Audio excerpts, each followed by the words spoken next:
Just quickly want to double check audio. Looks good on this side, but we should be live. There is audio, fantastic. Let's get this.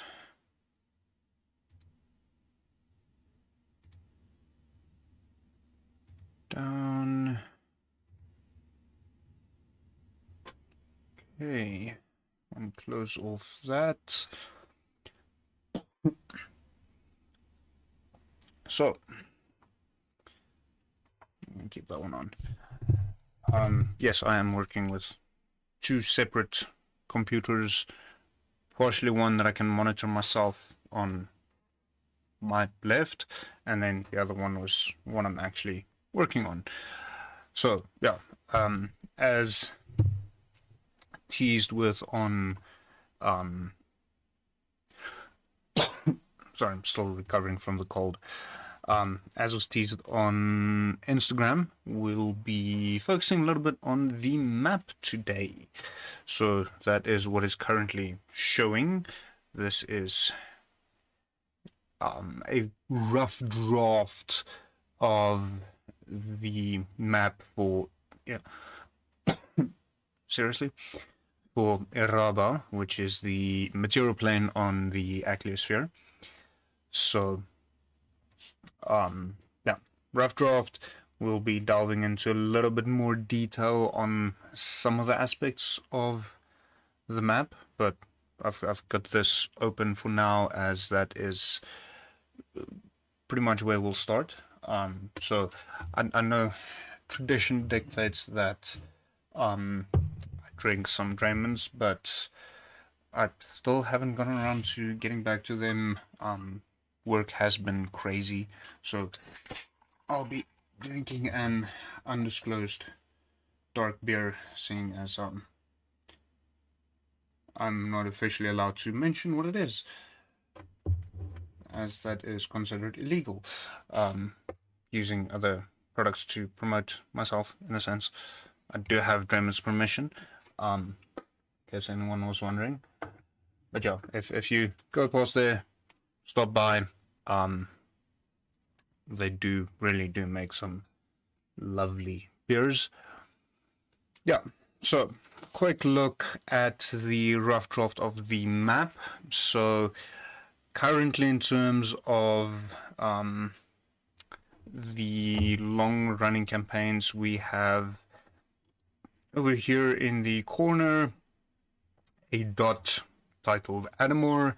So that is where the entirety of that particular campaign is taking place. It's a small island group effectively in the middle of nowhere. So this is similar to our worlds. This is the map of a globe, so this continues on over there. I actually, when I drew up some of the parts, I actually folded it around, just to make sure some of the lines that I drew on lines up. Beyond that, we've got the Lonang, which is probably the main continent on Eraba. If you've played in some of my other games, one-shots, the campaign I'm running over at Jake's Hobbies, that might look familiar. Lucarna Borgir, as well as Meron and Vermelon, which I do want to change their names as they're very close to one another, making it difficult to differentiate them. A few other, so there's several locations defined for cities, although the cities themselves don't yet have names. So the Lonang is, to a large extent, effectively a representation of Europe, if you want to link that to a real world, or have a real world view of it. So up here in the north is very much Northern Europe. Think Scandinavia, so Norway and so on. You'll see that I do have a more detailed version. So you'll see there are several more detailed jagged edges indicating fjords in that area. but we'll get to the more detailed version momentarily. And then down to the south is more Mediterranean Europe. Curse of Strahd, while it does take place within the context of the Atmosphere, does exist within a sub or minor dimension, so it doesn't actually occur on Yaraba. The players start out on Yaraba, or started out on Yaraba in the first episode. If you want to go check that out. And then moved on to Barovia. I did that mainly because it's simpler to stick with the official campaign rather than to change every single thing in order to try and force it into my world. Having it as a minor dimension makes it significantly easier. And then further along to the west, we have Sauk, which is, think of Northern Sahara, Egypt, the Middle East, that kind of vibe, so much more Arabic, Bedouin traveling tribesmen. I have not quite finalized what I want to do here at the bottom, although I'm thinking southern South Africa or southern Africa. There are other elements all around from specifically South Africa, as that is where I'm from, so I do take inspiration from my home country. This island here probably should be obvious. It does take some fairly direct inspiration from the UK. The current working title there is Greenlit Isle, but there's already an island within Anamore itself that is called Greenlit Isle, if I remember correctly. I'll need to double check my map. There's a lot going on in this world. So that is probably going to end up changing. And then down here to the southwest, we have Nunata, which is the floating island group. The map is very undetailed, as I've not yet completely decided what I want to do there either, although the inspiration will be largely Native Americans, specifically North America, rather than, as is tradition when it comes to more lizard-like folk, going with the Mayan Aztec kind of look and feeling. But anyways, today's focus will be on this island, the east, which, other than the fact that this is the main location for the High Elves, I have decided very, very little as to what is going on over there, other than what its shape is, which is probably a little more defined over here, and that it does trade from its perspective to the east, which takes them across to Sauk, which is technically Western Hemisphere, which has all the trading cities. So in terms of inspiration, my thinking is more Far East, so naturally Japan, China, Korea, those kind of places, but possibly also a little bit closer east, so not Middle East, but more India, Nepal, those kind of areas that is more mountainous and specifically more forest rather than the mountains and deserts you would get in places like Pakistan and Afghanistan and all those places, which is probably more Middle East than Far East.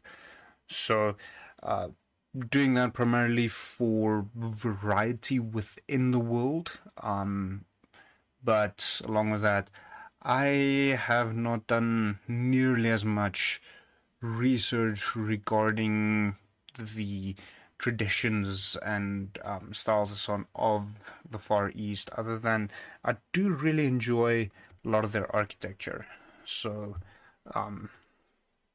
that is very much what we will be looking at. I have seen quite a bit of forests and landscapes from specifically China that is absolutely beautiful, and in my opinion at least, straight out of just a fantasy world. So starting off there, so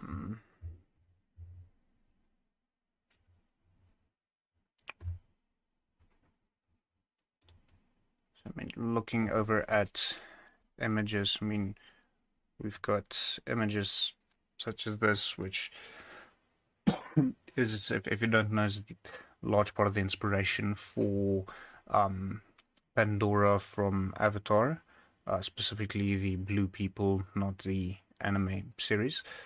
There is a difference. Beautiful landscapes. So there's a lot of this open, clean, very mystical, and to a large extent, I do feel it is quite elf-like. It really seems completely out of this world.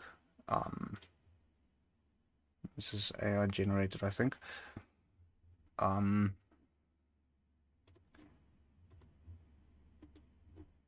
be interesting. And then in terms of architecture,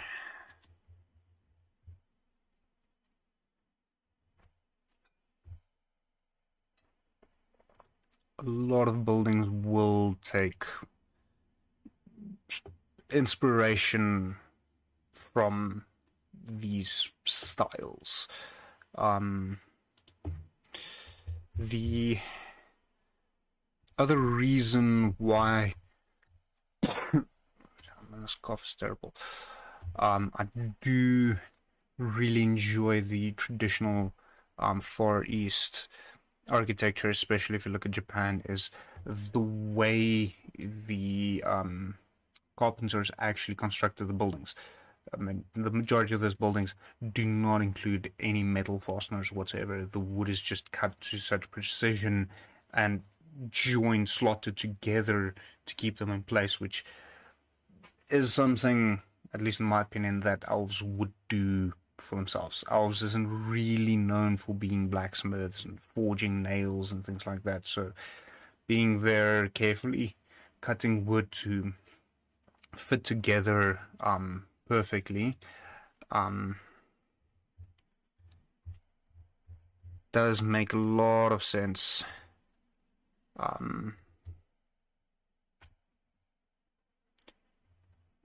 least in my opinion, when thinking of elves. Joints such as this is just, it's mind-boggling if you have any semblance whatsoever for carpentry in general. I do quite a bit of carpentry myself, not nearly to this level. Yeah, so inspirations: Far East nature, kind of very green, lush, or almost ethereal. Once again, AI art. I hate that. Ethereal-looking landscapes, then dotted with some of these more traditional Far Eastern buildings, specifically made in effectively the Japanese style of wood with no metal fastenings. I will probably change some of it to make it more unique to mine. If you look at Lord of the Rings, it's combination between Art Nouveau and Eastern architecture is what they use for places like, and now the names completely escape me. No, not Isengard. Damn. I don't have a lot of sleep last night, so please forgive me. But for a lot of the Elven cities, Rivendell, that's the word I'm looking for. If you look at Rivendell, it's kind of a combination between Art Nouveau and Eastern architecture. So I think that's a good place to start. So naturally, just close some of these things here, which is of less importance.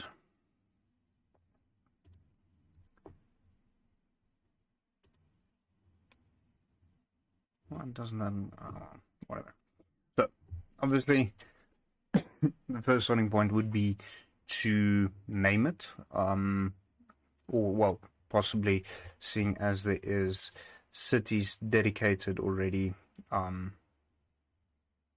So there is 4 cities dedicated on the island. We can probably, wrong one, start by adding them. So this is, just lock that. So I'm working with a drawing tablet just to make my life a little bit easier. This is a hand sketch before I quickly scanned in. So one city will be there, one city will be there, one a little bit deeper in, and then the other one was very much to the south, probably around about there. All 3 of these, I think this one is a bit closer to the coastline, so all 3 of those will be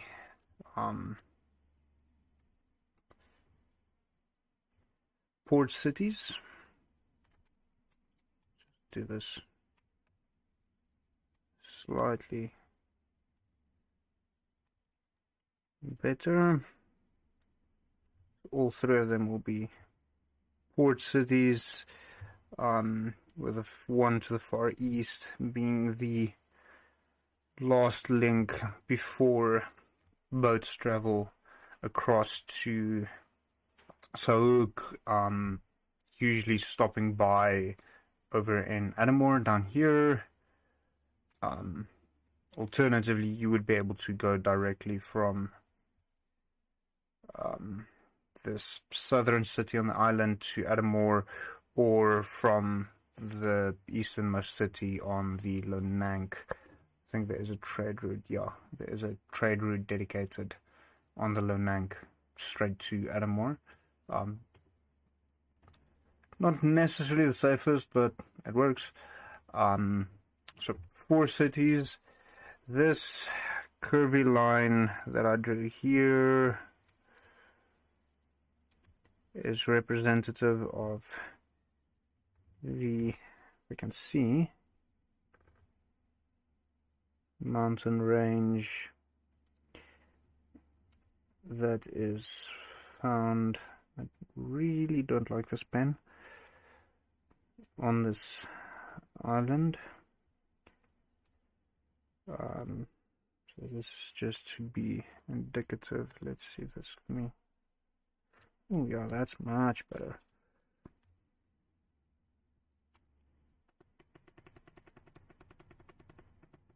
Let's redraw that to make myself feel better.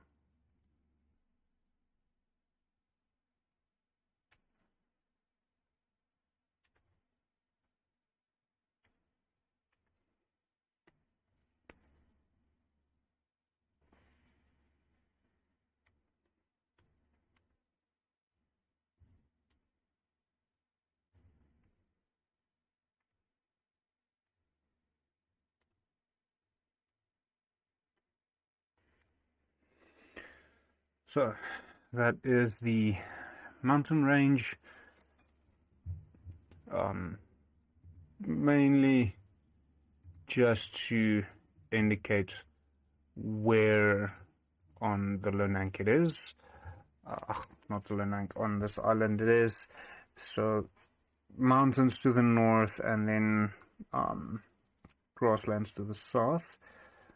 So we can actually quickly notate that.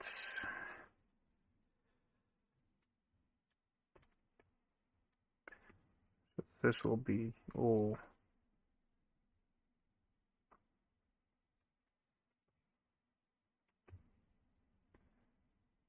grasslands.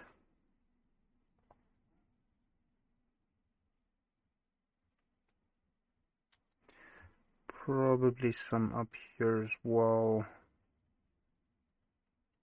just where the mountains end.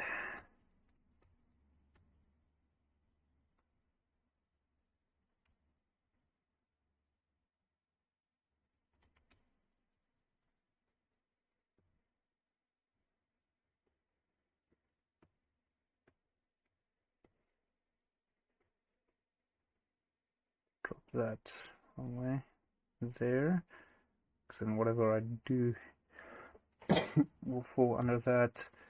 And we can use some brown just to indicate mountains.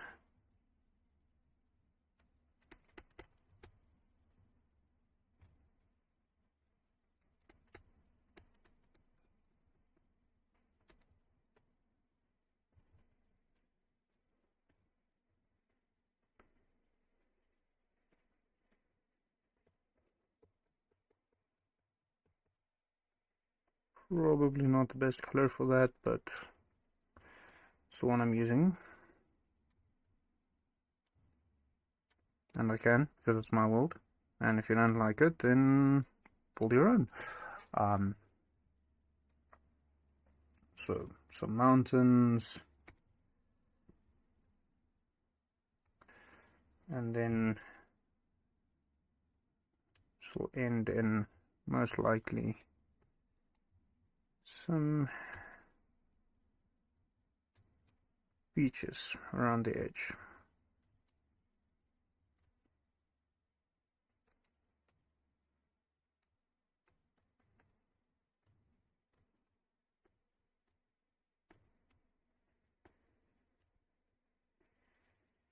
Probably that area specifically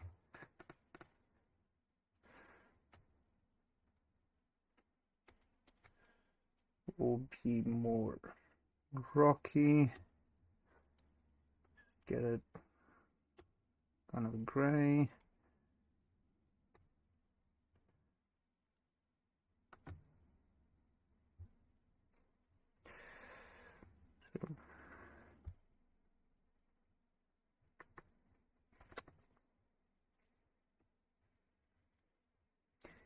Heading out to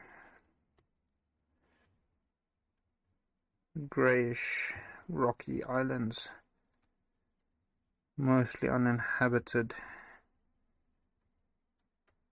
to the east.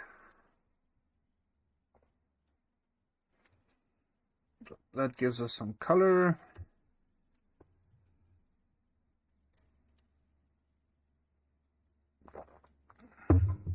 To get the feeling, I need to drop the main camera down a little bit, but whatever. So in terms of names, I have absolutely no idea, so I'm going to go the exceptionally lazy route. Fantasy place.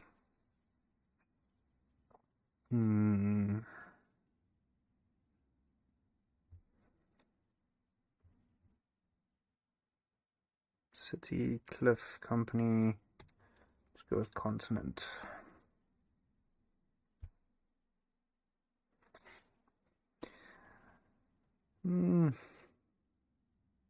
Slow Morris sounds very much like Slow Loris. Dropodia could be fun.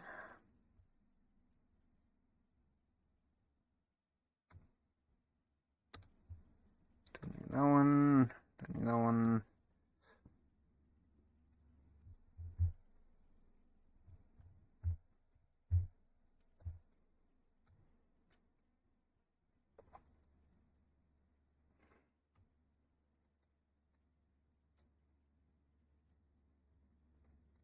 Showtrain. It's quite interesting.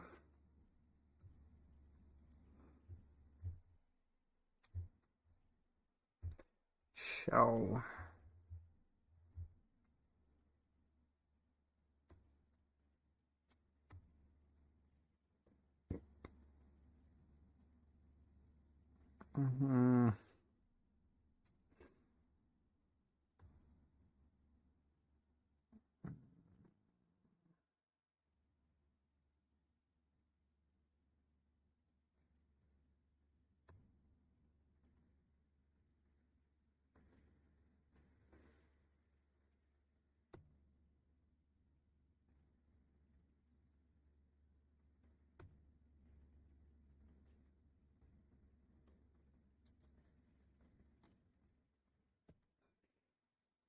Could be a good indication.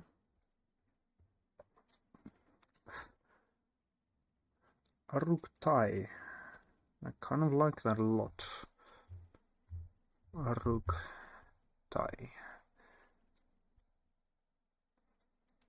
I spelled it wrong now. Spelled it wrong. Probably the one I enjoy the most when I go and spell it wrong.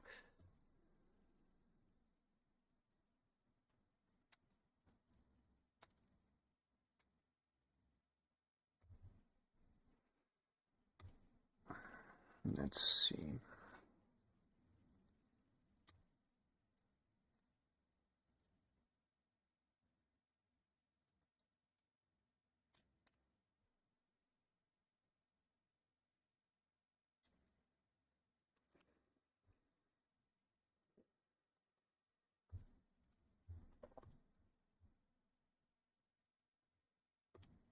What is the default to Africa?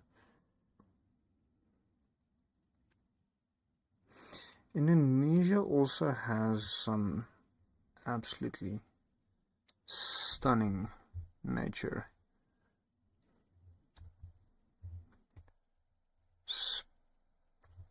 Spent there, especially if you're looking in terms of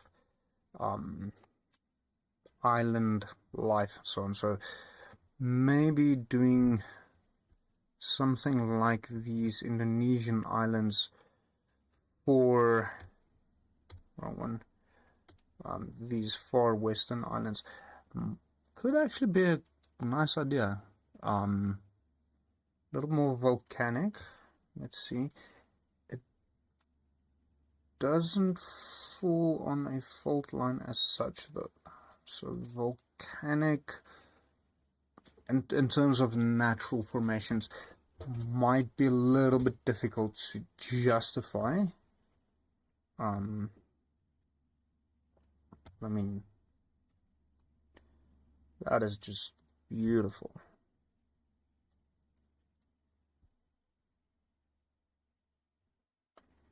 And these stepped landscapes for agriculture is also phenomenal. Other place that I did think of,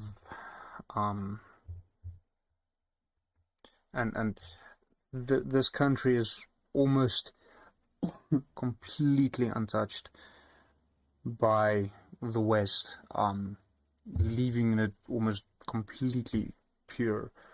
But I mean, this is beautiful. These kind of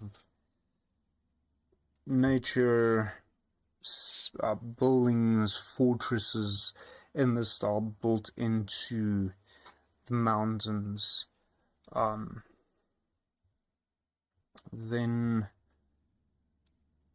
unfortunately, and I realize that now, the photos I'm thinking of is actually on the phone that is currently being used as a camera, but I did spend some time in Nepal last year, in the mountains, and there is some absolutely beautiful photos from Nepal, which is very, very similar to this. So let's see what Indonesian.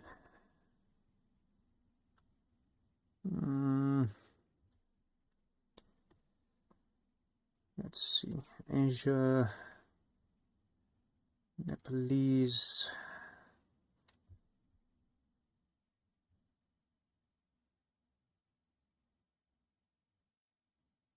Mesh is also quite nice.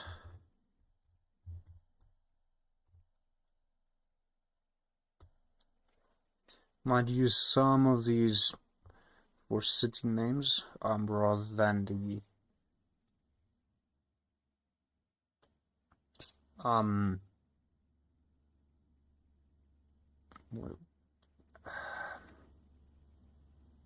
rather than a continent name. What I am seeing now, which I like, which I think I might incorporate, is this tej, to include that as a suffix to some of the names. So indicate, so basically saying that Tej is the Elvish for city. So Tej Sumesh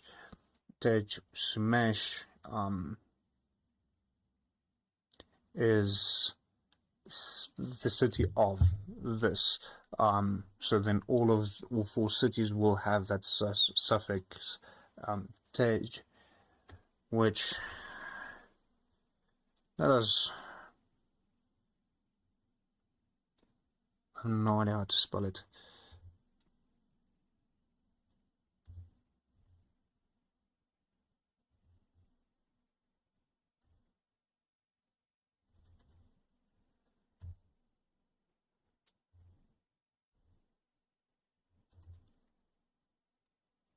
I'm going back to African now. I do realize that. I did actually spell it correctly. Tej. So once again, speaking of alcohol, Tej is a lovely honey wine. I haven't had it in quite a while. But it's a African honey wine made primarily in Ethiopia. Unlike me, that use primarily the honeycombs rather than just the honey itself. Wonderful drink. Do not drink too much of it. It will hit you a lot harder than you expect because it's very sweet. And then last I checked, I'll confirm, but last I checked, Draymond's actually sells Tej. Proper Ethiopian Tej. Oh, just try and get a bottle of that again, maybe for the next D&D game. Nice, could be fun. So, and that is already basically that spelling. So if I go Tej Sumesh as a city name, so there that pen would make probably the most sense. Just go back to black. So Tej Sumesh as a city name.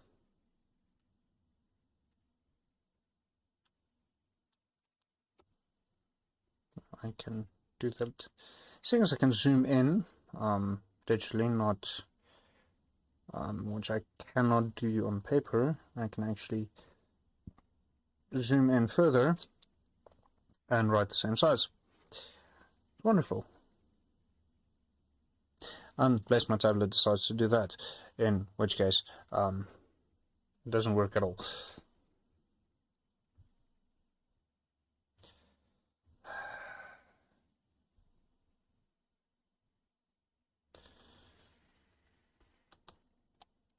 just do that for now. So Tej Sumesh as the easternmost city. Let us quickly, while we're at it, do that.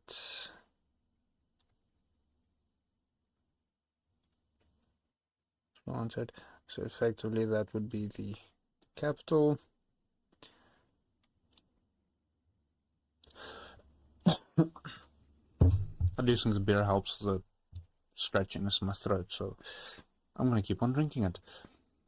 So, Tej, taking inspiration from, well, obviously the name finder as well as the Ethiopian honey wine, having it look a little bit fantasy in that regard.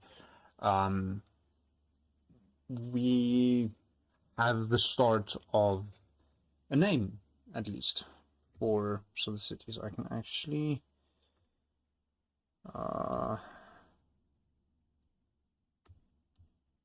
join these, so they do kind of make sense together. Aruktai can then be used for the island. Aruktai, which means we still need 3 city names. And I do enjoy the idea of working with Eastern person names, and then using that as city names, so it does kind of still sound correctly in terms of having been influenced from a more Eastern, or having more Eastern inspirations. That makes more sense. So I'm going to do the following. Copy.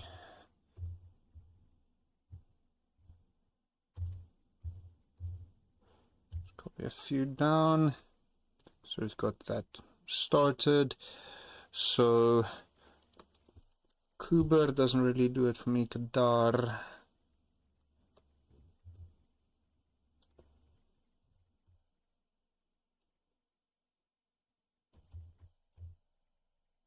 Tej Kadar. A little bit more Indian. I quickly want to double check the spelling on that.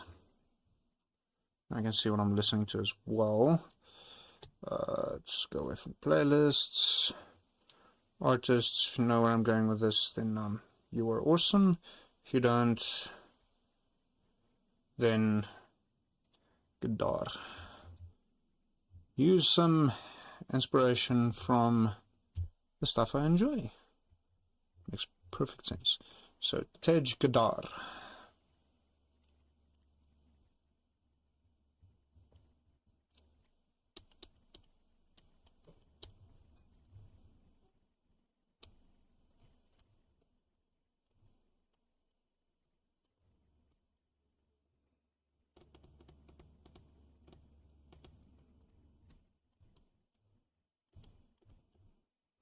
Tej Gadar.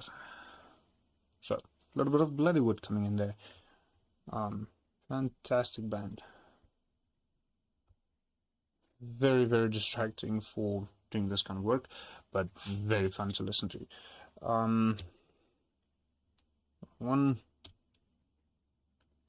That came from looking at those 2 names. Let's see.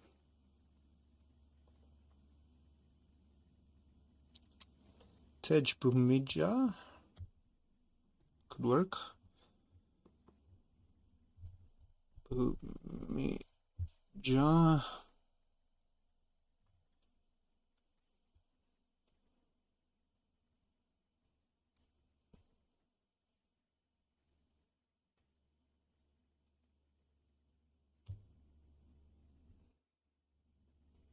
Tej Lokesh. Sounds like a African trying to speak in a language he doesn't really fully understand. Now, I will not use that due to the specific religious implications, and it's going to make life unnecessarily difficult to try and justify that, so it's just safer to stay away from something like that.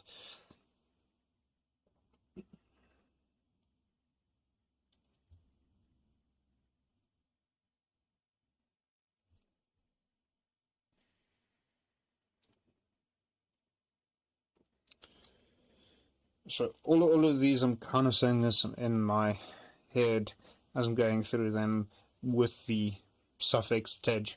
So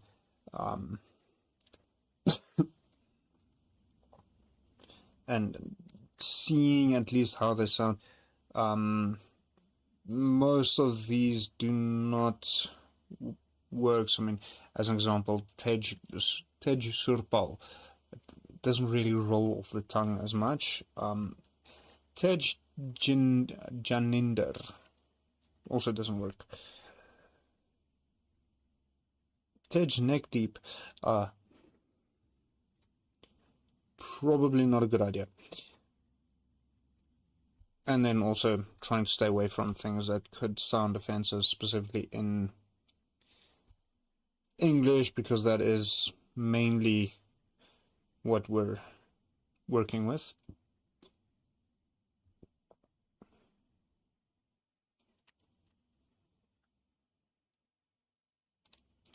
Tej paravrit. That could work. Tej paravrit. Paravrit.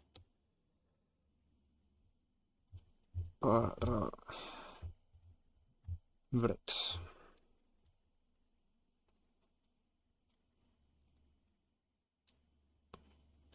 Tej indrahu. Tej indrahu. Doesn't really work for me. Tej vikuksi. Now, in English, that might not sound too terrible, but in my home language of Afrikaans, could be interpreted in a way that it probably shouldn't.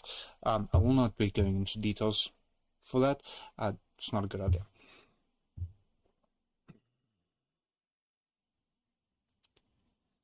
Tej Rajni. Tej Rajni. Change it a little bit.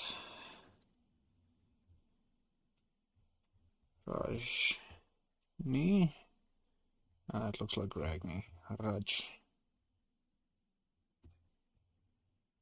Tej Rajni. See if that's not maybe something that I don't want to be. Yeah, okay. Just some people that I don't know. Asia.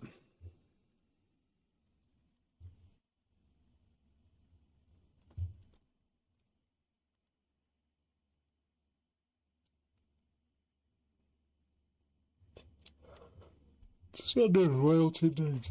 Right. It's been a long day.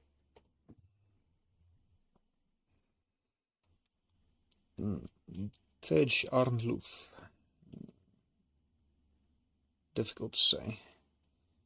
Tej de Roch. Tej de Roch. Not really. Tej Sana and Tej Sumu.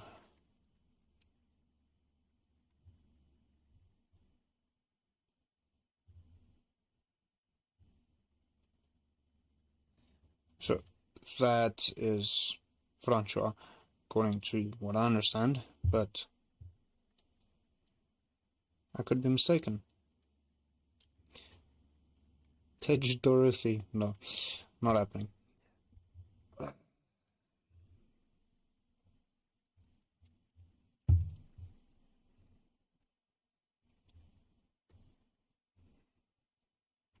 I did not think of Tibet.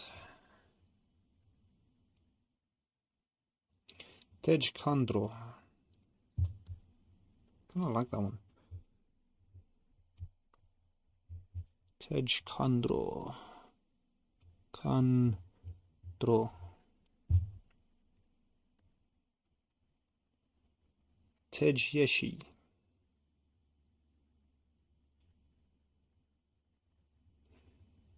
Tej Padma.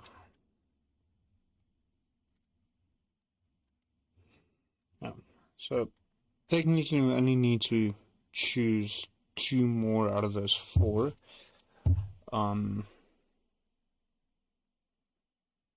Tej Kandro, I quite like that one specifically. Pumija. Tej Rajni. Maybe just make it a little bit more interesting. Nah.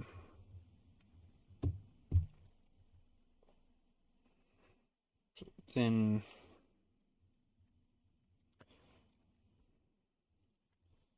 make the capital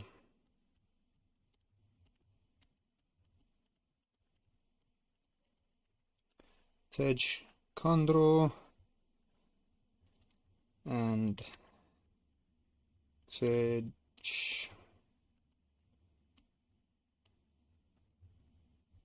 Just double check the spelling.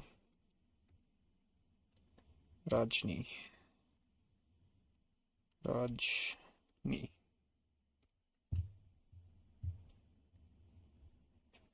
And we have progress, finally. That was simple, straightforward. So currently we have Tej, which is a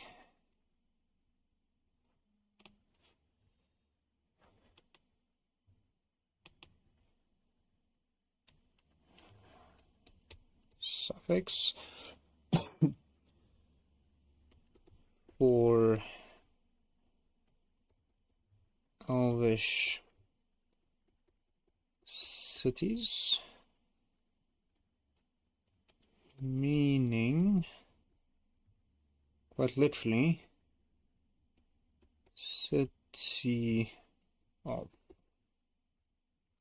So for instance, if there's another elven city somewhere else on Araba, for argument's sake, there, that will then also be Tej, whatever that city's name itself will be.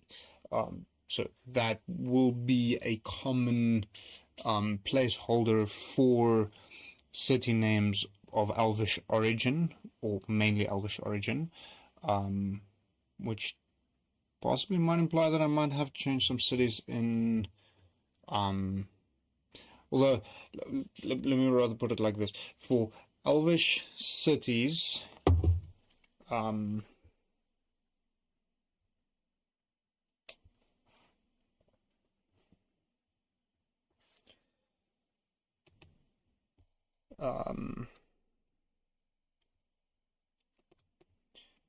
originating in the Age of Elves and Age of Dwarves. So if it's an Elvish city, actually, I think specifically just the Age of Elves. So it's an Elvish city that dates back to the Age of Elves, then it will have the Tej suffix. So if it's a newer city, even though it might be of Elven origin, such as, for example, Rivergate within the Isles of Adamor, it would not have that Tej suffix, as it's not directly related. Why do I have a feeling my camera is down? It's not what I wanted to see. Oh, because the phone decided to die. Fantastic. Always fun. I really need to make a plan with chargers. I'm quickly going to put this guy on charge behind me, and hopefully that way I can get a camera back up.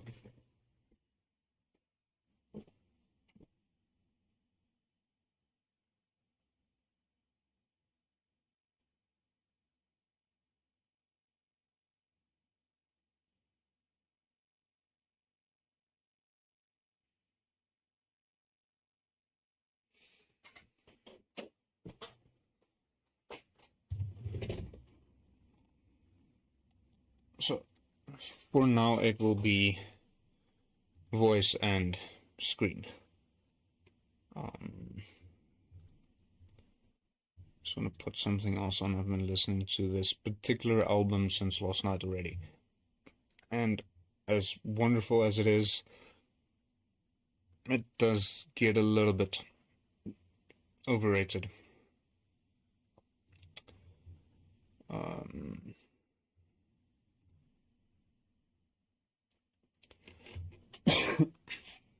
Not know how long the camera lasted in the first place, but you can always go watch it back. So, Tej Kandro is the capital of Aruktai, the Elven island. Along with that, we have the three port cities of Tej Kadar, Tej Rajni, and Tej Sumesh.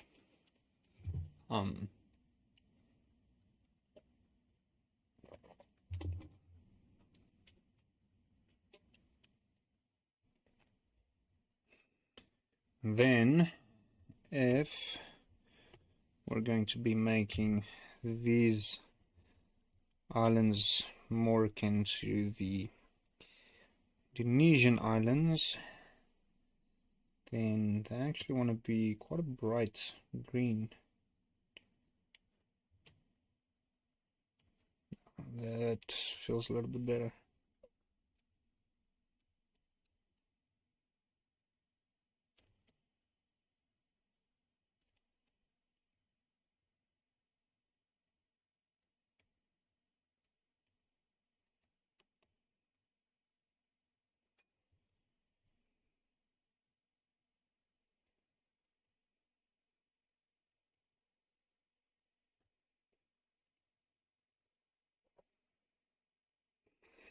And then that greenery will then spread out over there.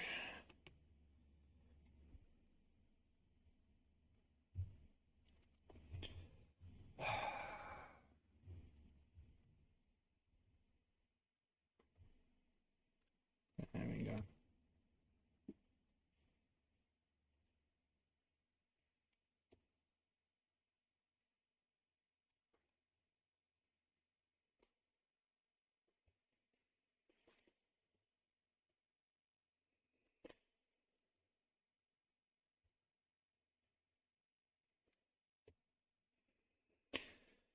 Then along with that, due to the breaking off of these islands, this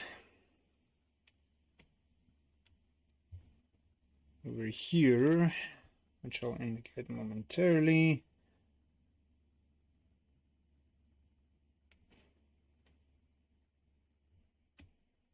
that's what I'm looking for. So this will be a cliffside falling to the ocean, which is kind of something I do a lot, seeing as there is one over on Aruktai, as well as here along the eastern coasts of the south of Lonang, and there is another two on the Atmosphere as well, and then obviously a lot of these fjords also effectively become cliffs, the way the water has run them out as they're flowing down to the ocean. So that thing is doing what it's supposed to be doing. Okay. That phone is charging. That is very good news. Let's quickly get rid of that. It's just an example.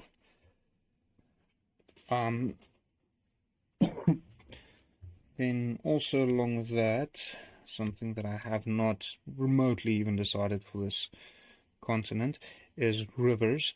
Now, traditionally the way that rivers work is rivers never split unless you have a delta of some sort. Rivers always converge, so it's several tributaries that come together into a single solid river that then flows down from your highest elevation to your lowest elevation. So you also never have a river dividing or land into two unless it is man-made, such as the Suez Canal, the Panama Canal in our world. So river, I am thinking of having, that is not what I was expecting. Blue. Pencil slightly larger. Be a bit too big. Now that's better. So, flowing through there, meaning that any goods, agriculture and so on from the land itself would then be placed on boats that will then find its way down to Tej Rajni, and it will flow down from the mountains, meandering down. So something like that. I mean, you'll probably have one flowing down from there. This one will probably rather come down from that side.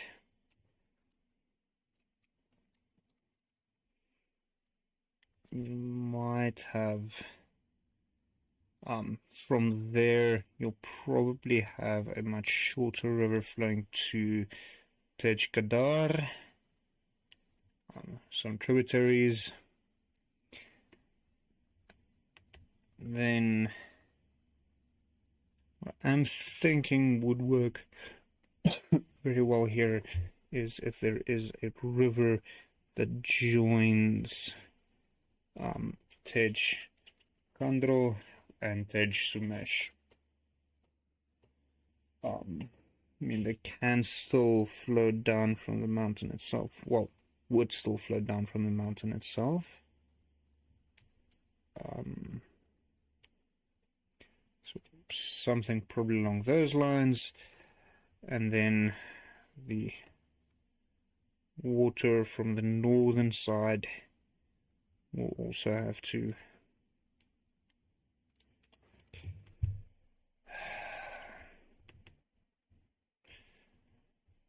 sometimes this tablet and I absolutely love one another, and other times we simply cannot agree as to what is being done.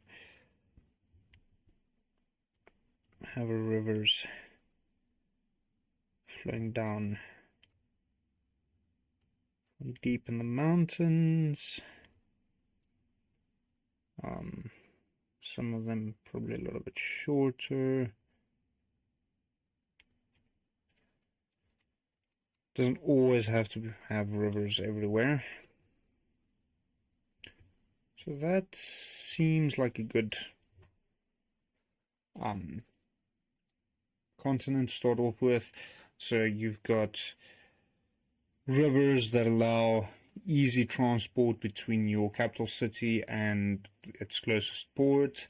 You've got a long river that takes down any agricultural goods from wherever it has been produced, or even economic goods from where it's being produced upstream down to one of the three port cities.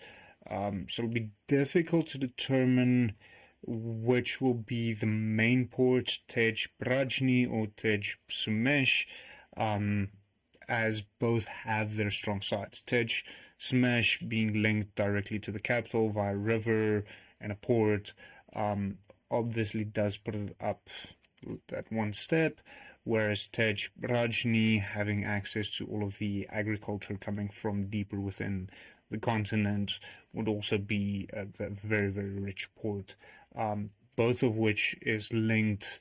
Well, Tej Rajni is more linked to the Lunang, and Tej Sumesh is more linked to recently the Isles of Adamor, and then also, or more primarily, Sauk, which is the richest trading continent. So probably Tej Sumesh would be the richer of the two, simply because it's trading directly with Sauk, whereas Tej Rajni, most of the ships go through Tej Sumesh to get to Sauk.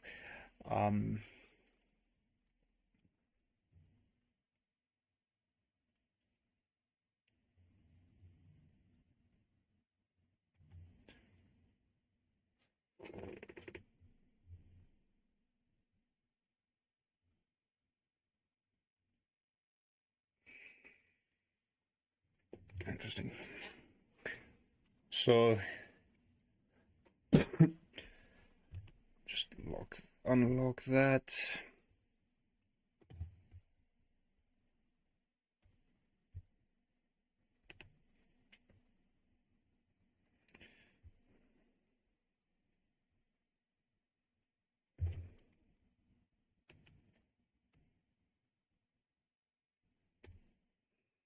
So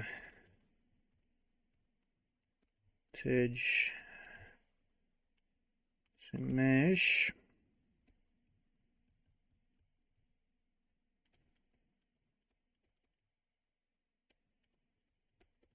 I can actually start taking this over to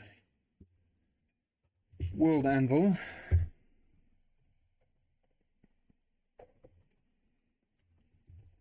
Which might make a little bit more sense as of right now.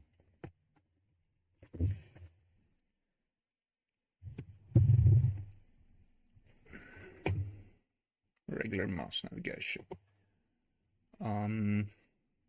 So go over this side. Not that one. Atmosphere dashboard. Sorry if that causes noise. Just moving the mic quickly to a more logical position.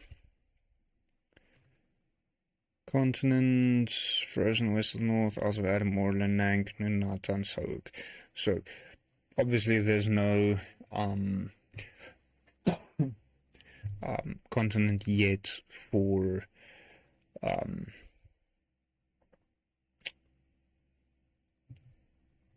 well, the continent we established several aspects of right now. So nope.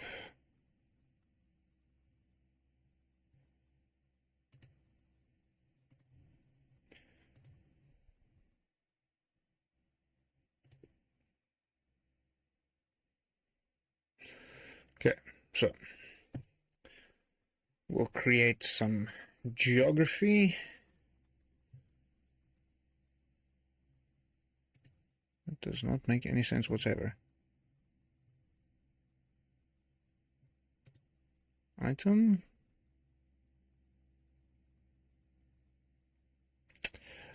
Oh, okay. That is not what I wanted to see. So maybe one day I will have the finances in order to pay for World Anvil, meaning that I can add several more stuffs to this. Just double check this. Nothing happening there I should be aware of. Well, that sucks.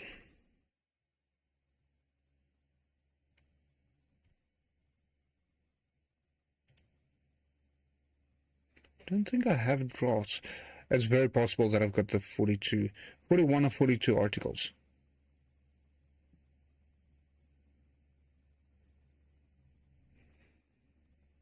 That really sucks.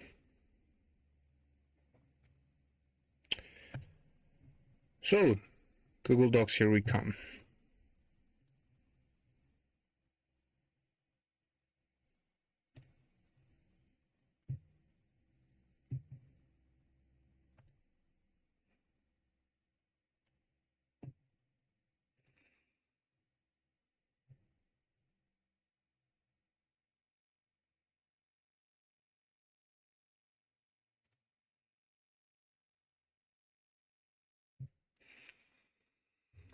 Just remember what is going on here. I usually use Word for this kind of stuff. Nope.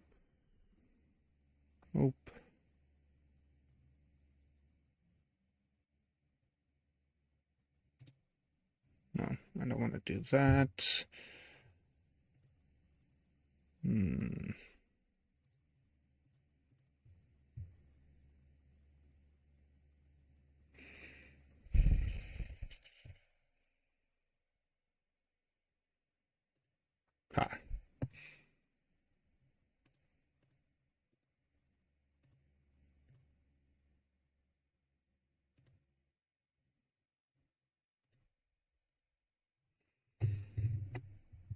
So, Aruktai, land of the elves.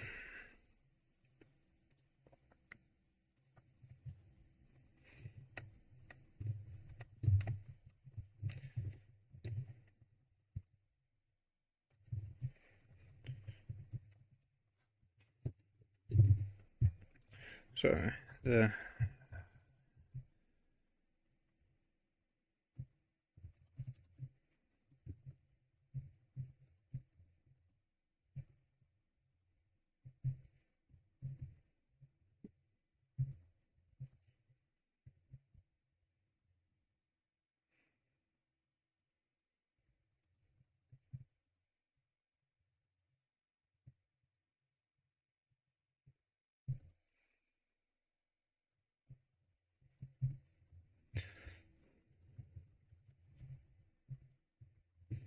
see.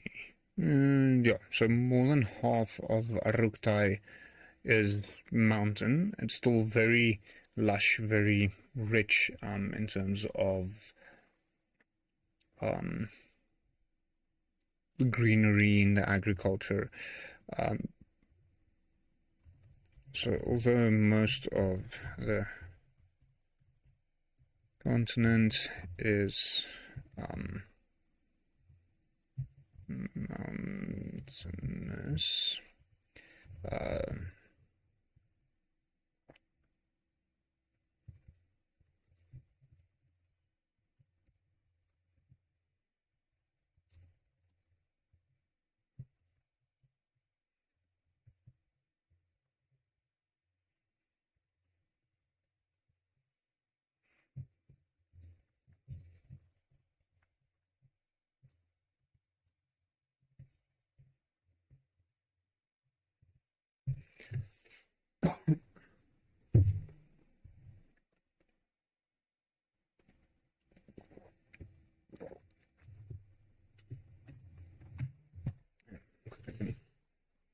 check again how far that charges.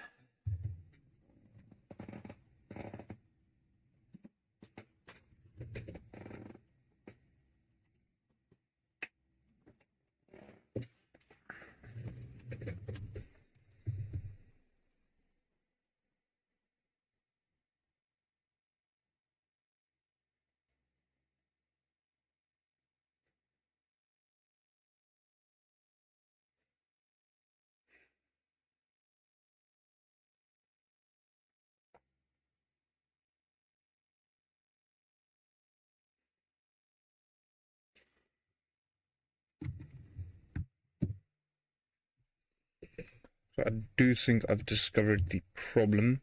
I was trying to charge the phone from the laptop, and that did not work as I had hoped. So just turning it on now. Camera will be up and running again shortly, hopefully. And then we can get back to it, hopefully.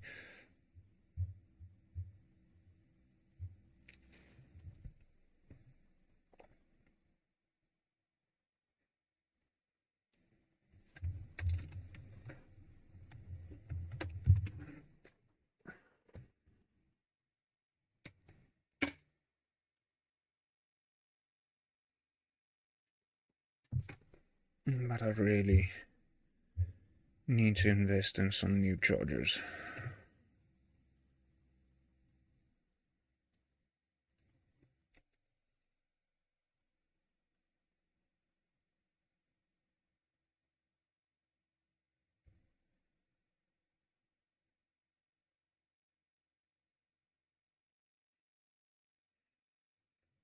So,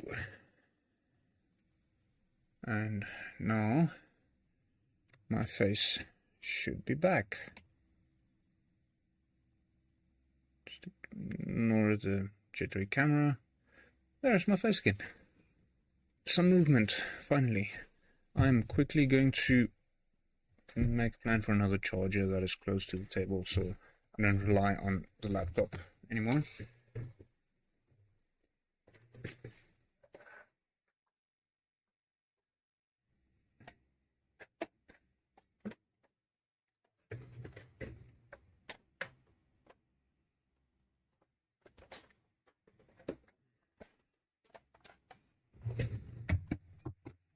That is the one I want.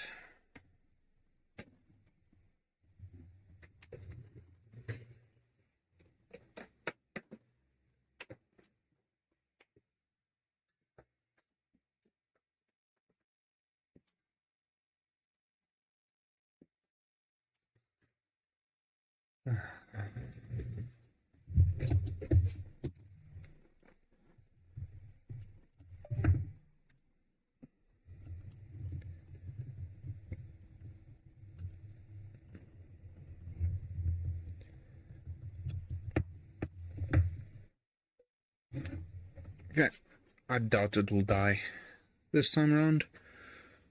Let's see, might have to make a slightly longer term plan for that in the future. But we'll run with it as is. So, yeah, I think I've got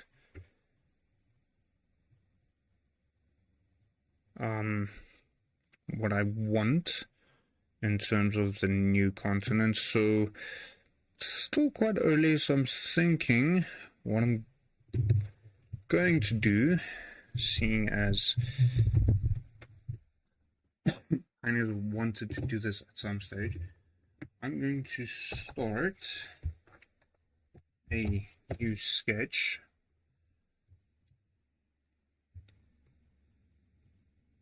Let's just save this one as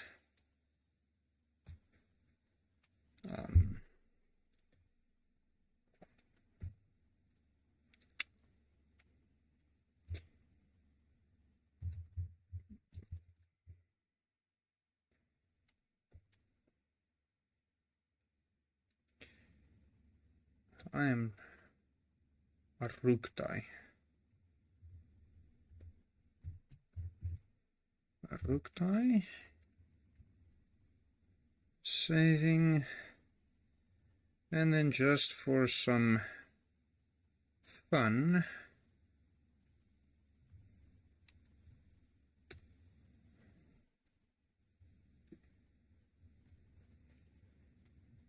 why not see if we can color somewhat more.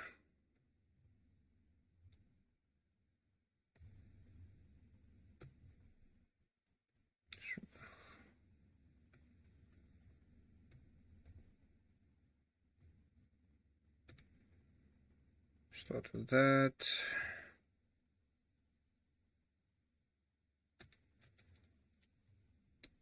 Push up the brightness and the contrast quite a bit.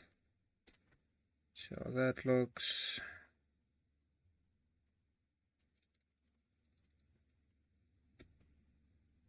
Yeah, that's decent.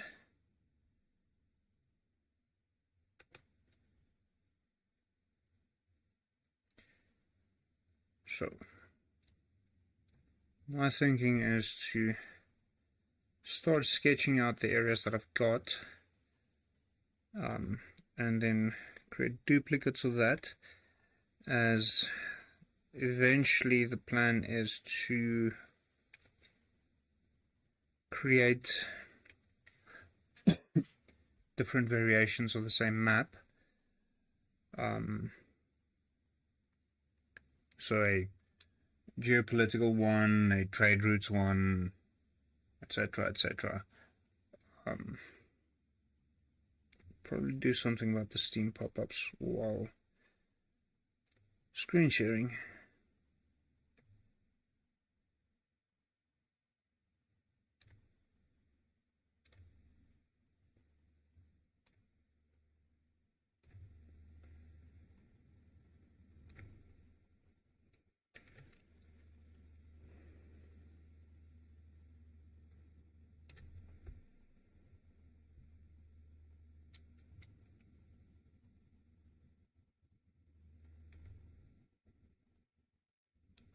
The other thing that I've also thought about trying, which I think will be very fun, but might be a little bit too involved, but then again, I always tend to go a little bit over the top, is to see if I can get an infinite canvas and then draw the maps out on there.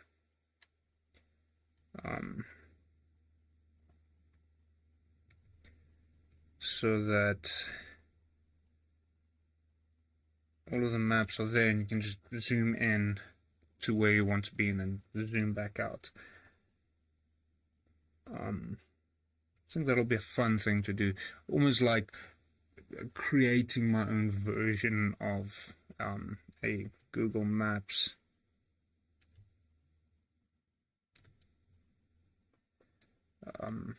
Where you zoom out all the way, you see the basic outlines of all of the continents, but as you zoom in, you get more and more and more detail.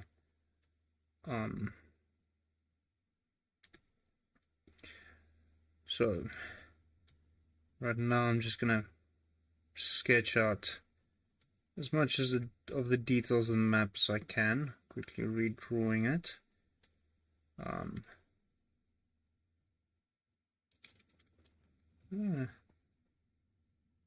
That was not the plan. I forgot to make a layer above this.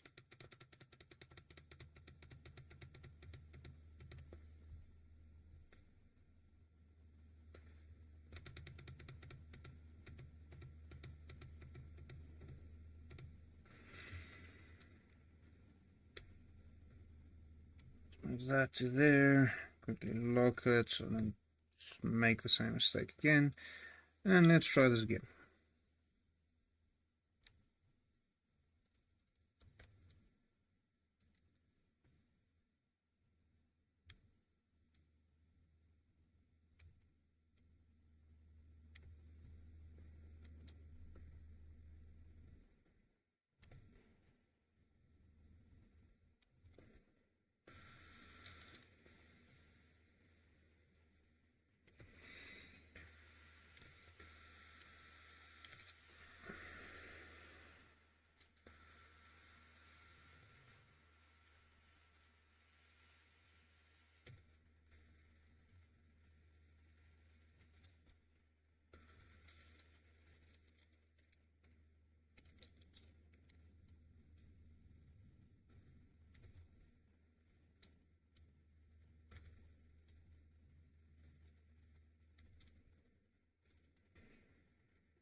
It might have been easier to quickly pull this into other software that I use for the laser cutting business, and to quickly make an outline of it, as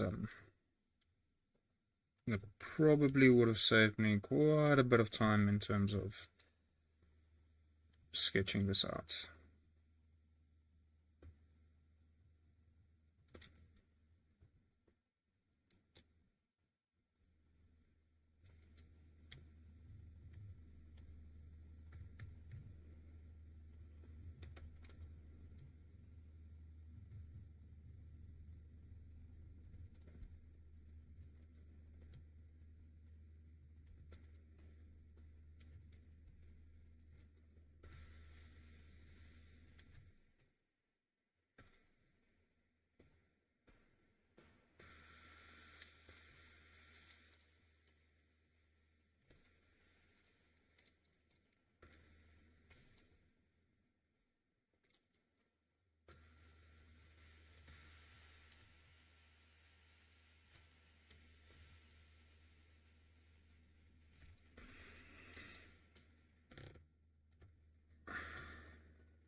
That's the outline of one.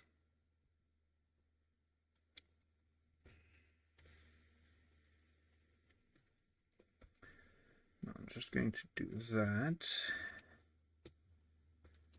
Then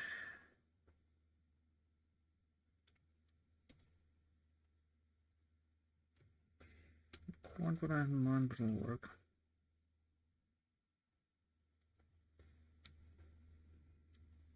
Make use of the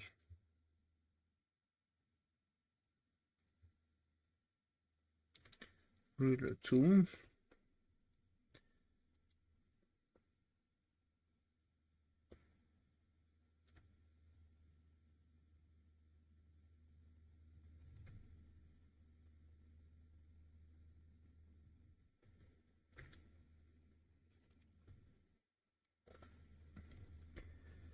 So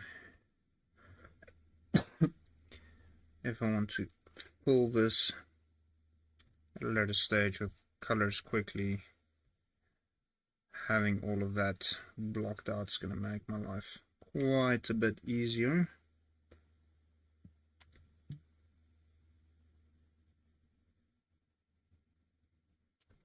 If there's no gaps.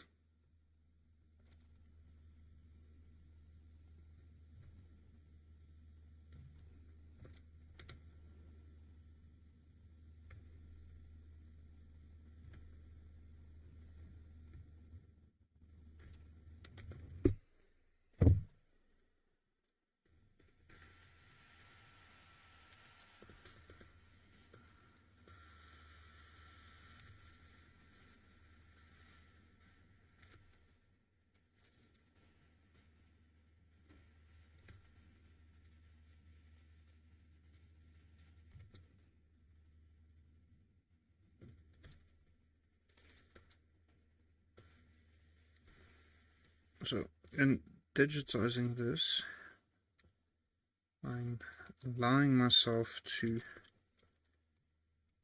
make copies of it and therefore ensure that anything else I do in the future will be exactly the same. So as much as I do enjoy sketching by hand, drawing like this definitely has its benefits. So what would be fantastic, and I might be able to do that through the use of layers, is to see if I can have a master drawing, which, if the master drawing is affected, all of the other ones are automatically updated to show. I'm just going to adjust this one quickly. Let's see if I can get this to work. I think that might be better. You can actually see my face instead of just the top of my head.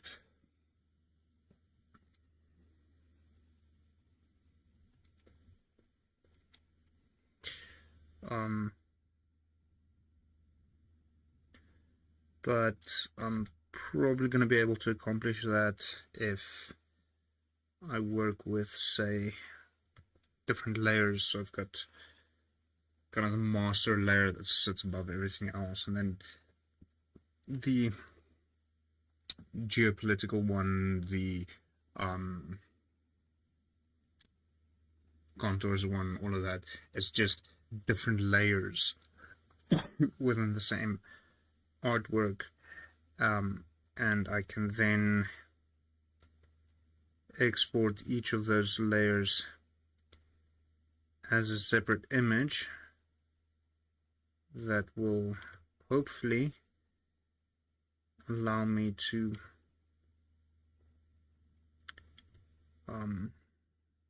have a more consistent look and feel between all of the different maps that ends up being produced.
Looking at the rivers, with drawing them with the pen tool, does have them stop quite abruptly. The pen tool's fantastic for doing outlines, but when you want something to fade away a little bit,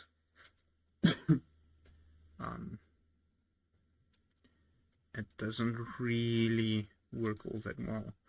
So I'm going to come back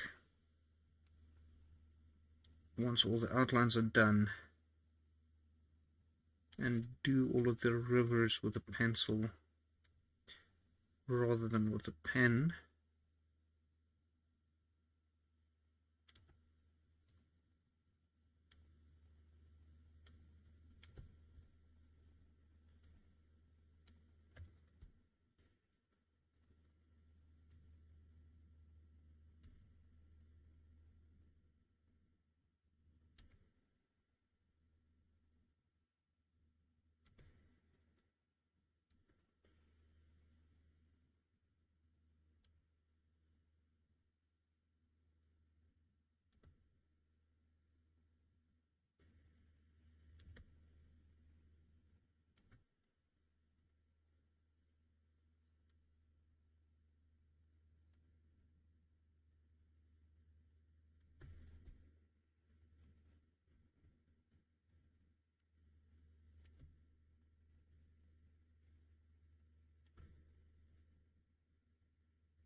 probably do a pass of just the mountains and the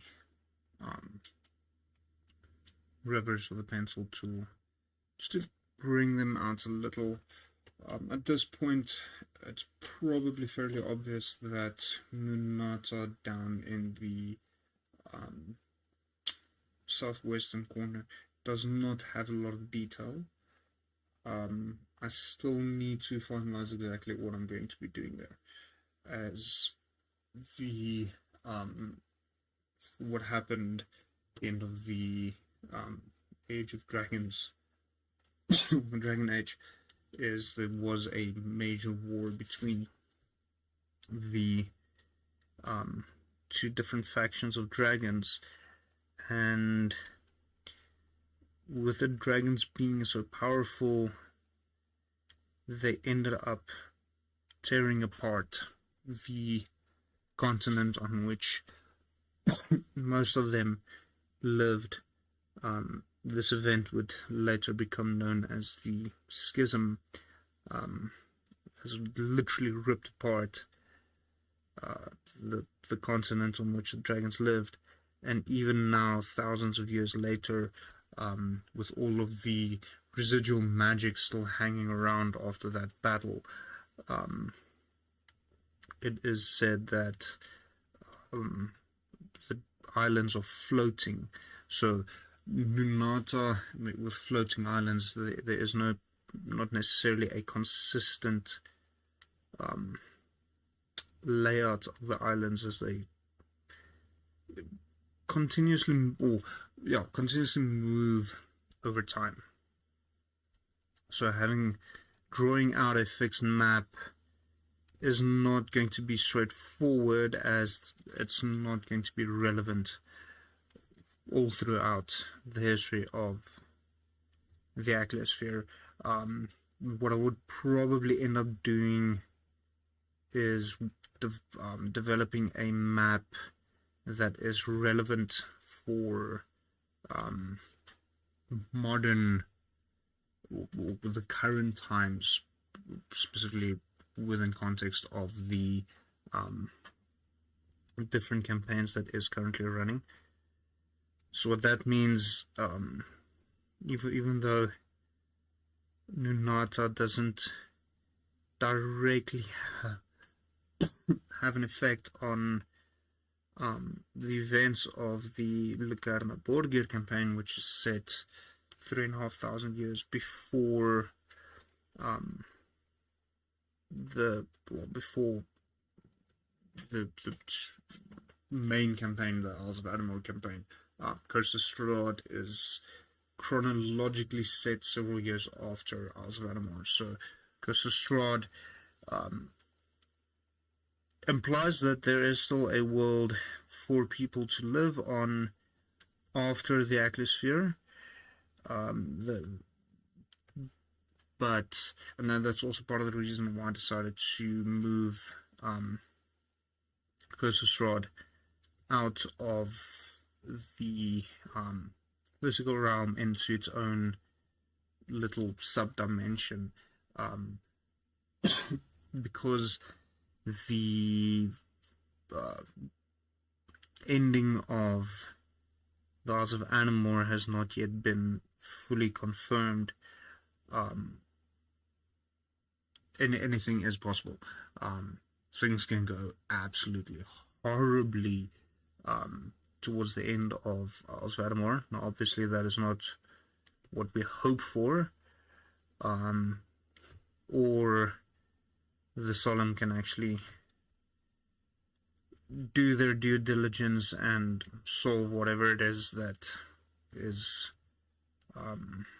causing the problems over in Adamor, and then the rest of the world wouldn't be that affected by it.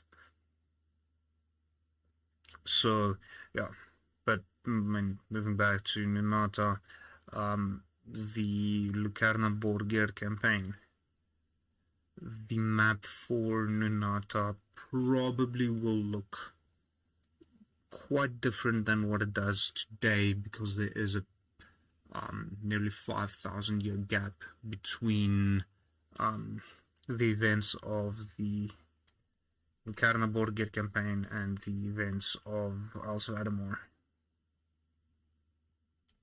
So yes, I am running 2 separate campaigns from literally it's 5,000 years apart, and theoretically what happens in the one does have an effect or an impact on what is happening in the other one, although very much to a lesser extent, as Carnaborgir is situated on the Lonang, whereas Alsvanamore is its own island group in the middle of nowhere.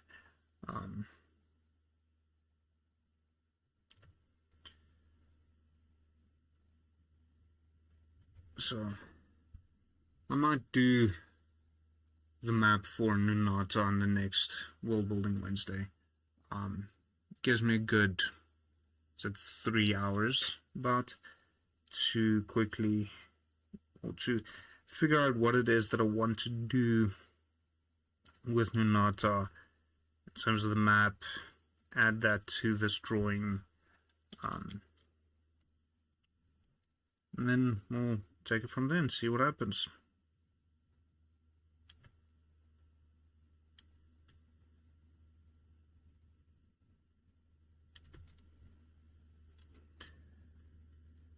Because once the map for Nunata has been, or more specifically the layout of the islands for Nunata has been defined, then pretty much everything for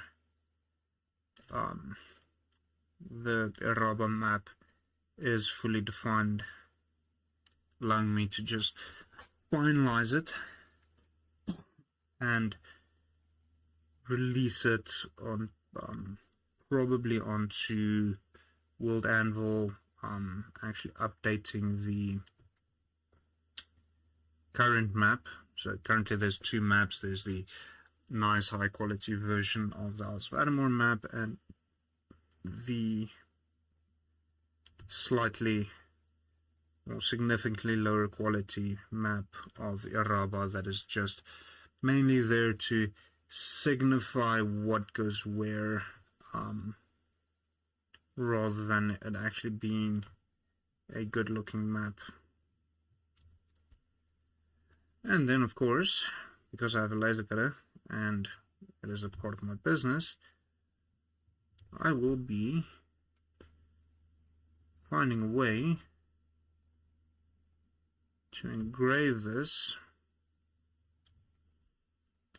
onto a piece of wood in order to make some wall art for it. And then we'll see if we can, obviously depending on if people are interested in it, maybe possibly eventually make some wall art that can be sold to other people, because why wouldn't I do that?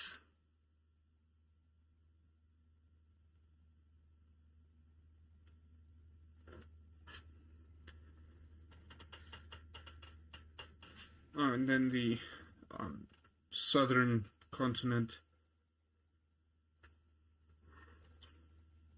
which, just like the northern part of the continent, is very much just frozen wasteland, also needs to be defined. Still see what I'm going to do there.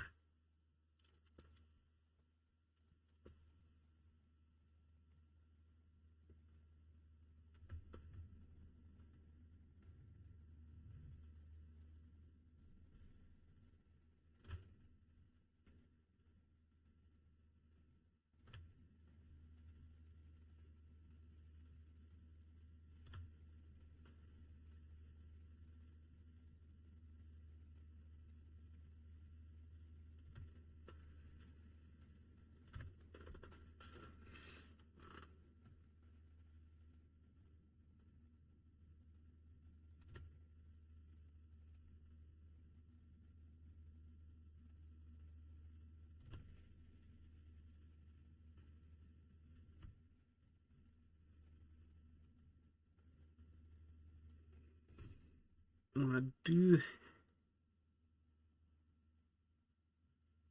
quite enjoy about specifically this area to the north, where the Lenang mainland and the yet to be named island is separated. It kind of looks as if it's this island that's tearing away from the mainland, and because of that look, I'm actually very much considering seeing if I can write some lore into the history. Not sure where exactly I'm going to fit that into, in which era. I mean, I do have 15,000 odd years of history that I can play around with within the Atmosphere. So it's quite a big question, where am I going to fit in this split that had occurred between these two continents or pieces of land.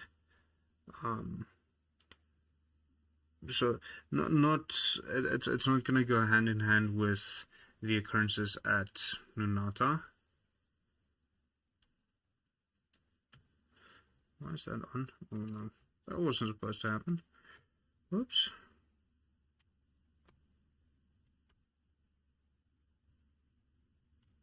As if it was never there to begin with.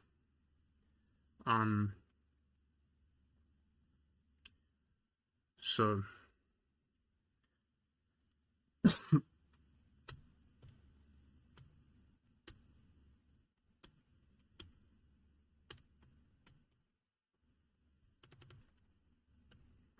I won't link that with Nunata, because Nunata will be its own set of events that had occurred to cause, or that resulted in the Great Schism, and the islands of Nunata are floating, whereas I'm not planning on having these this island as a floating island. It's still very much attached, and I think if you go look, no, they are actually on the same. So what I did, if you look at this map, you'll see tectonic fault lines, the orange lines. I did actually draw in fault lines as different plates move, similar to what you will find in our world, and I tried using that to help determine where some natural formations would naturally occur. And having these two pieces of land being on the same tectonic plates, effectively moving together because of the ground beneath them, there would be a different reason for these to be separating.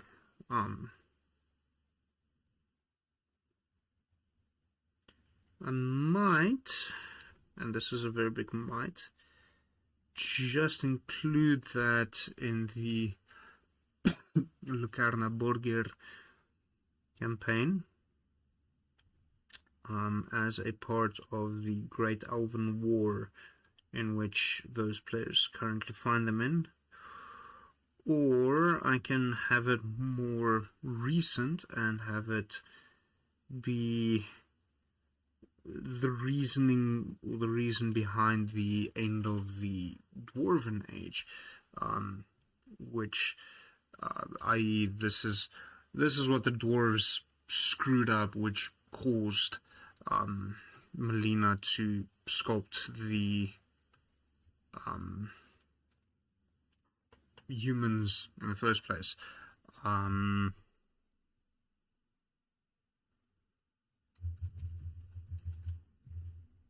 Just save this. Always save your work, much more frequently than I've been doing currently. So something accidentally happens, then you could potentially lose hours of work. So don't do what I just did, and save earlier and frequently. When you think about it, I can actually map one of the buttons on my drawing tablet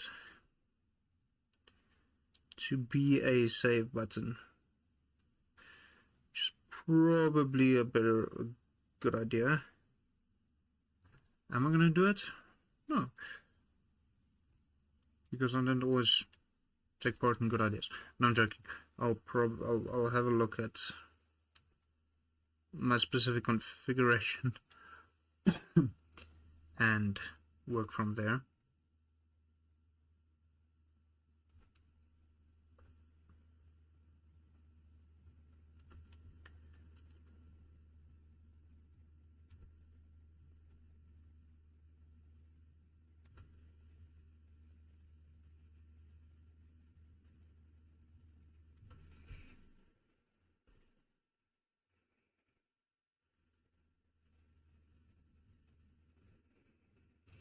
Yeah, and the other major part of the map, well, not really major part of the map that has not been defined in the slightest, is the southern tip of Sauk.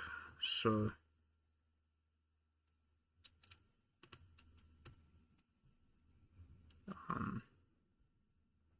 don't think it's obvious. So if you're looking at the continent of Sauk, which is this continent, over around about there, which is not indicated in this map, is a mountain range separating North Sauk, which is the desert, with South Sauk, which is primarily rainforest. And that southern part is not remotely defined as to what is going on there. On the one hand, I am thinking of making that a mainland extension of Nunata, and have where Nunata is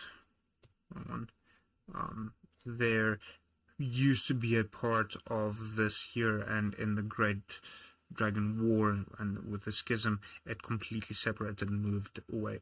So then this would technically fit in a lot closer over there.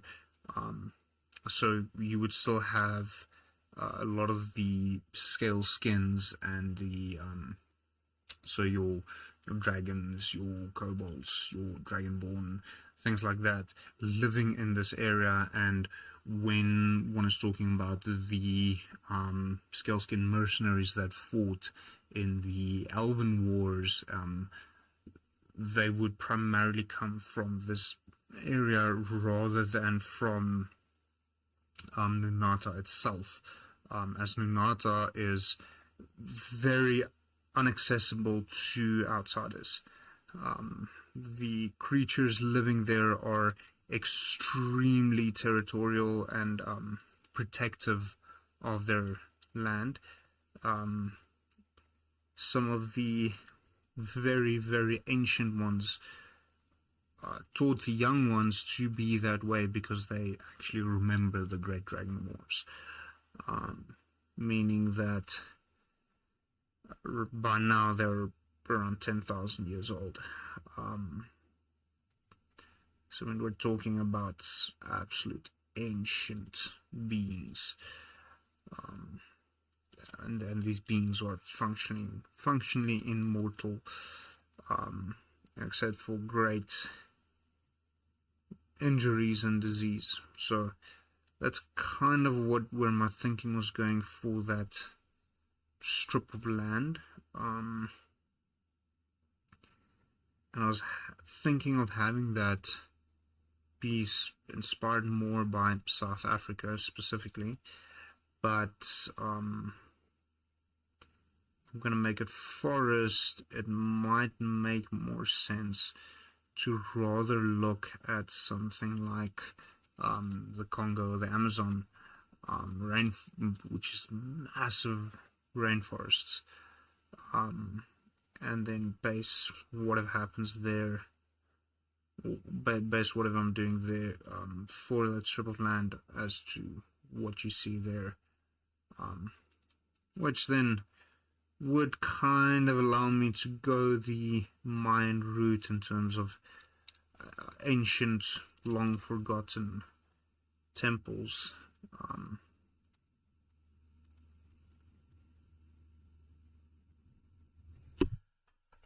So yeah, that might be the way to go, but as of yet, I am still unsure.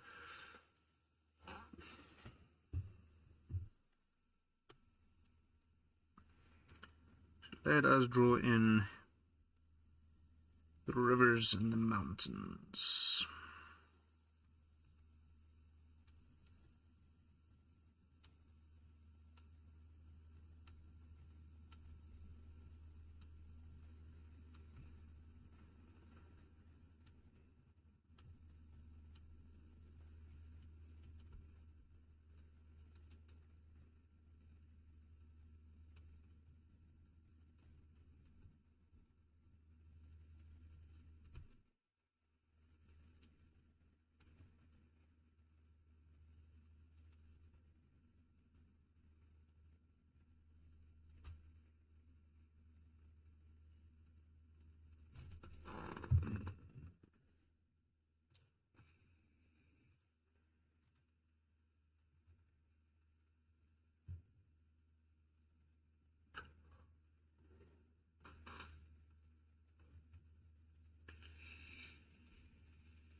I think that sounds like a fantastic idea right now.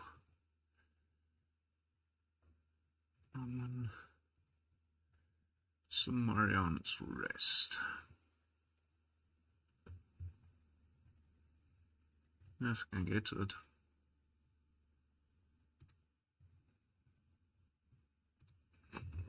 Probably one of my favorite bands of recent times. But not the kind of music that just anyone can listen to.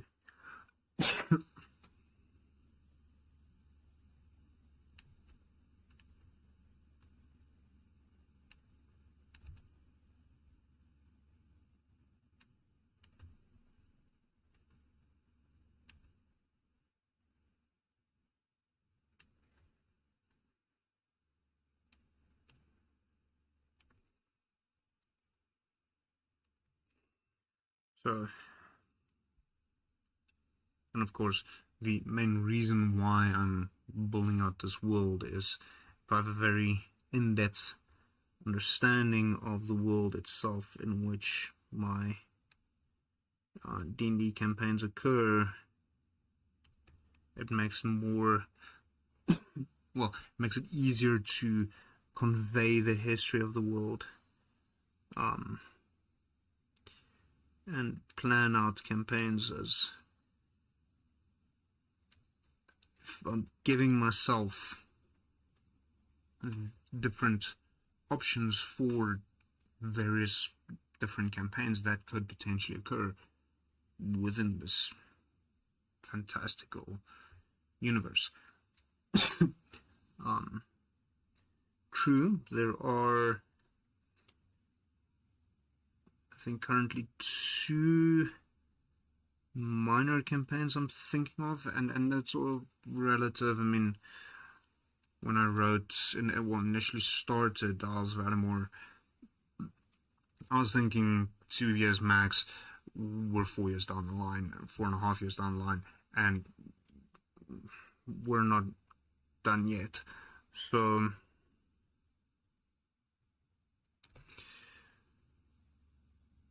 this river is known in universe as the Iteru River, which comes from the old Egyptian, which basically, well, was their word for the Nile, which basically just means river, so I just called it river. But it's a cool name, at least I think it is. So the Iteru River divides Soak into a eastern and western part, and flows through the middle of the Sea of Shifting Sands. From the Great Mountains to the south, which divides the northern part of Sauk, the desert, to from the southern strip of land that, as I mentioned earlier, I'm thinking of making a kind of a mainland part of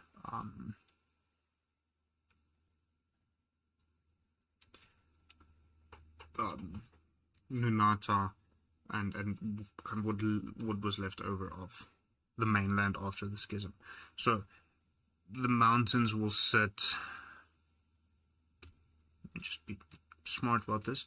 The mountains will sit around about there, and then the Iteru River flows from these mountains all the way north into this great delta on which Al Damasuk sits, which is the main training hub for on Sauk, partially also because it's got that, once again, the river flowing in from mainland, as well as a lot of ships from other countries, other continents on the sea side. So it's got this vast, rich river. Any agriculture, anything made deeper in the desert, not that there's much agriculture in the desert, would go down this river to Al Damasuk and be traded there. It is also a mine for a rare blue mineral. So Al Damasuk is essentially the blue city of the desert, which I very much took directly from Turkey, which is got a lot of turquoise in it. Interesting.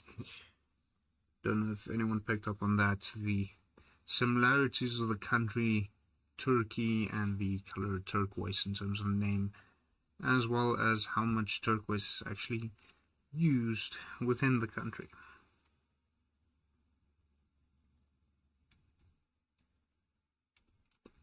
So I'll probably extend this river out to flow a bit more, create another one, and effectively make a mountain range there, but that does kind of come down here, creating a basin of sorts, which catches all of the rain clouds as it moves over, which is why this region is so green as opposed to the arid nature of the rest of Sauk. And then having this massive river flowing out from there, similar to, well, the Amazon. More or less what I'm thinking there.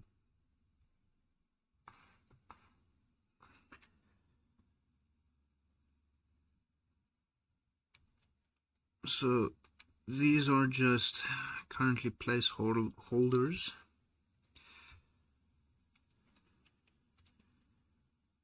For the mountain range.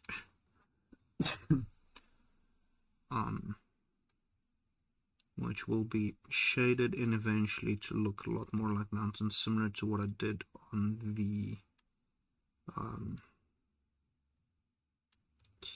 Isles of Adamore map.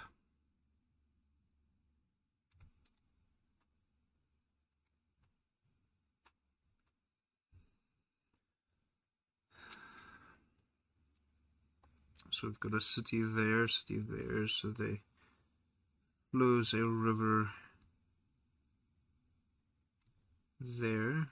It does have a tributary coming from the mountain itself, and then goes in a little bit deeper. Then there's the main river, it kind of meanders through and has several tributaries coming from higher up in the mountains.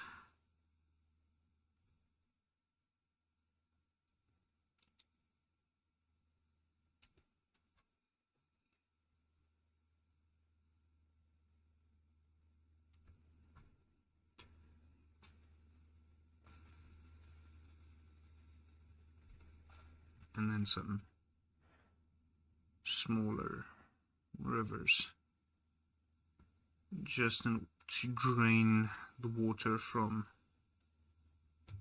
these mountains.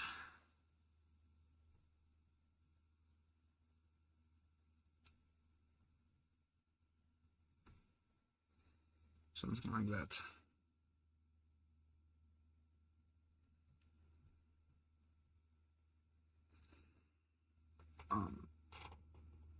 This one, it's a little bit hard to make out.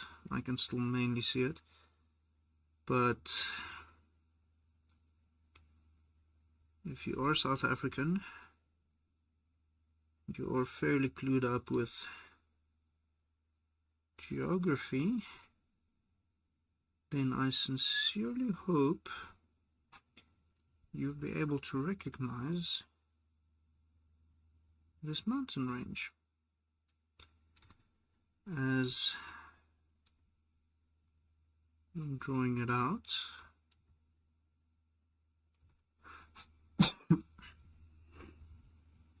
this is completely unashamedly and unapologetically taken directly from my country in order to, and planted in the atmosphere. So that is not 100%, and you kind of need to twist it slightly, but that is essentially the shape of the Drakensberg mountain range.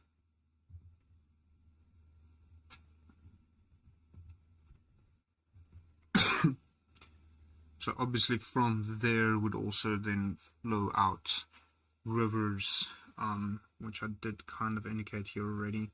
So when you've got the river flowing from, where am I now? There. From this large basin to around about this point where Lucarnaborgier is, there'll be some rivers flowing down the other side, and rain falls on the rain, snow falls on the mountain, snow melts, and then from there it would dissipate or flow down back into the ocean. Basic physics. So it's oftentimes easier to draw where you want your mountains to be and then draw your rivers than the other way around, which is kind of what I'm doing here, but didn't do here at all. So do whatever you want. I have no idea what I'm talking about. It actually looks quite nice.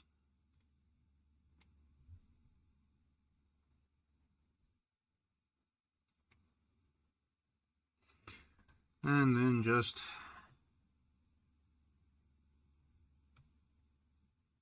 a little bit lighter.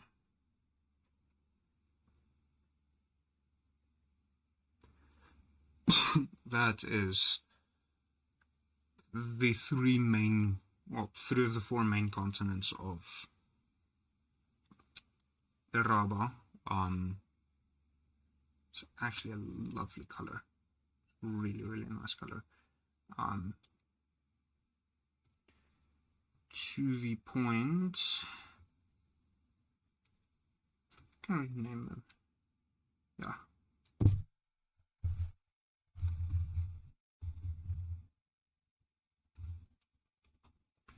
So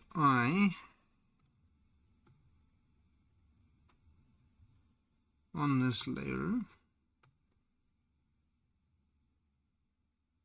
just gonna make a small sampler for myself.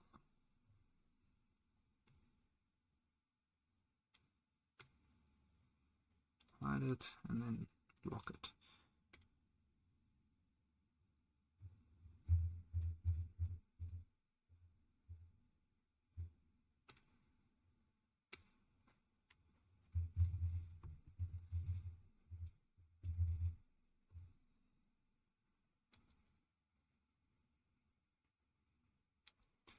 And then we'll just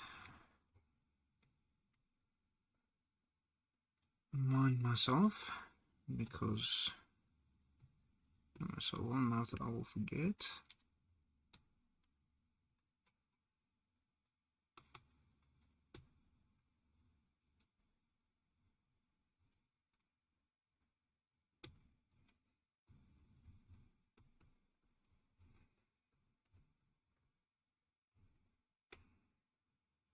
Find it.